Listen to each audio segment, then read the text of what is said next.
Kotaku has been looking at Sony's PS5 era studio acquisition spree, and they call it a disaster. And the bit that is really interesting is if you just go down, they've got a little bit of a breakdown here, which is very interesting reading. And here's every game studio Sony has bought since 2019 and what has recently happened to it. So let's go through these. And then at the end, I would love you all to leave a comment and let me know if you think Sony has handled their acquisition of these development houses, these game studios, if they've handled it well, or if they should have done something better. And first off is, I think, probably the brightest star out of all of them, and that's Insomniac Games. Acquired in 2019, they were hit with layoffs in February 2024, and the new game shipping this year is Wolverine, which is surely going to be a big success. They've also done, Spider-Man games, which have been huge. And I mean, Ratchet and Clank for PS5, Rifts Apart was just incredible. Next, I would say this studio's pretty hot as well just now, Housemarque. So they were purchased in 2021, and their new game, Saros, is shipping later this year on PS5. Then we had Nixie Software, which was acquired in 2021, and has been a very active support studio for Sony, working on Horizon, Helldivers 2, and more. So there you go. Sounds good. That's a couple of big games there. Then we had Firesprite, which was acquired in 2021. They were hit with layoffs in February 2024, and its last shipped game was Horizon Call of the Mountain for PSVR 2 in 2023. Surely they are working on something else for PSVR 2 right now, because the PSVR 2 game pipeline has been pretty dry from a first party point of view. Then we've got Fabric Games, acquired in 2021, and they are part of Firesprite, and it hasn't shipped a game since 2017. Well, that's a long time. That's nearly 10 years ago. What's going on there? Then Bluepoint Games, which we just spoke about, was acquired in 2021 and closed in February 2026. Its last shipped game was Demon Souls in 2020. And that got great reviews, was very well received. And then in the past six years, sounds like they were working on a God of War live service type game. And then that got binned because Concord just imploded and was a disaster. And it looks like it took down Bluepoint Studios with them, potentially, if they were, really involved in that, and then it gets cancelled. Who knows? Maybe that made the decision clear for Sony that, right, Bluepoint Games is now no more, which it's just wild that these guys are experts at, remakes and remasters, and then you put them on a live service game. I don't know. Anyways, Valkyrie Entertainment was acquired in 2021, and they haven't shipped a game since 2015. So that's over 10 years now since we've had a game from Valkyrie Entertainment. I'm not going to lie, I have not even heard of them. I didn't even realize they were in the PlayStation, stable of studios. And it said here they helped on Concord in 2024. So we know how Concord panned out.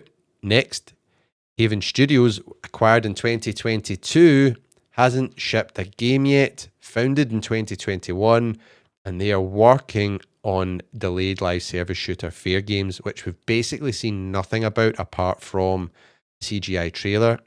And this was Jade Raymond's studio, which she set up, I'm pretty sure, and then left. So we don't know how things are, there behind closed doors. And then we've got Bungie, which we know has had a bunch of problems.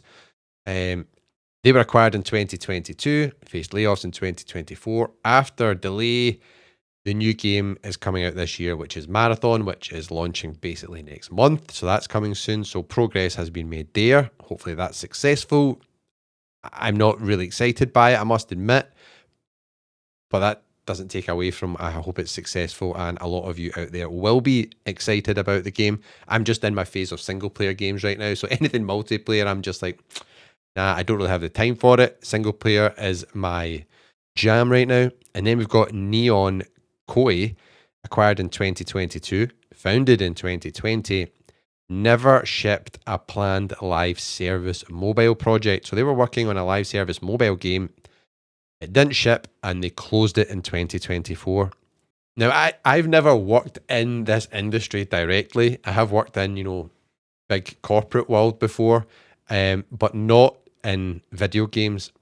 But one thing that does really surprise me is how can you buy a studio, it ships absolutely nothing, and then you close it down.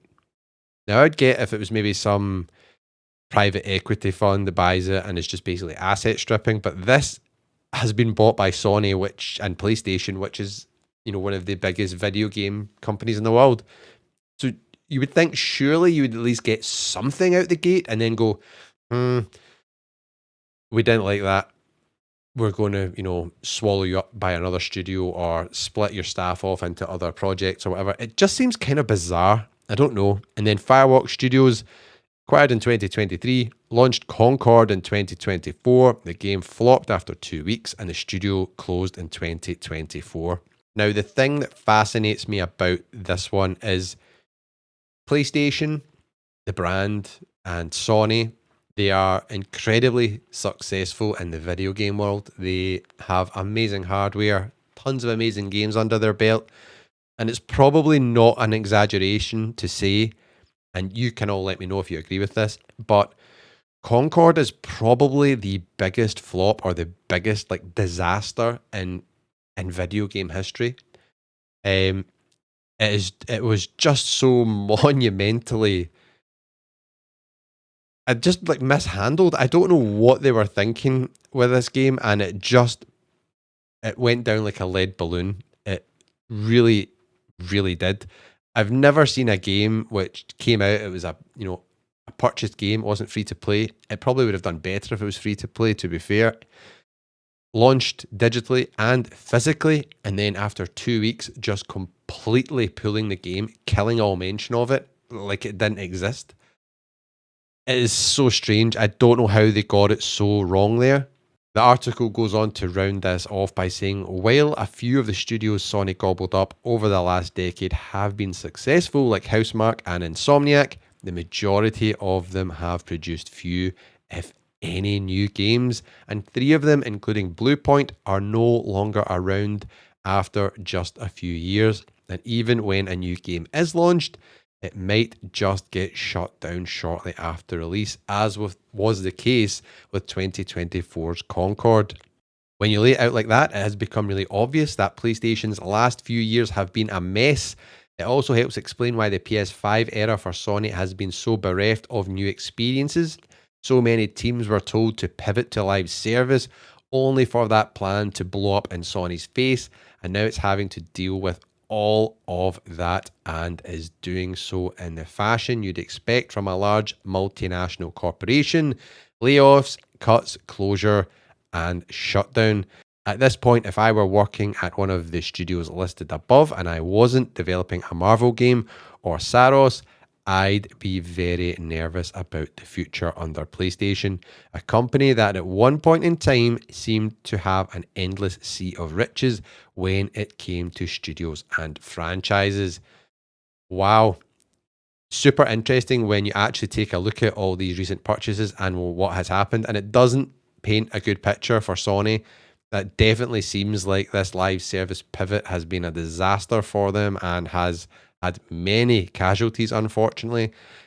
People losing their jobs, gamers not getting good games as well. It has just been an absolute mess.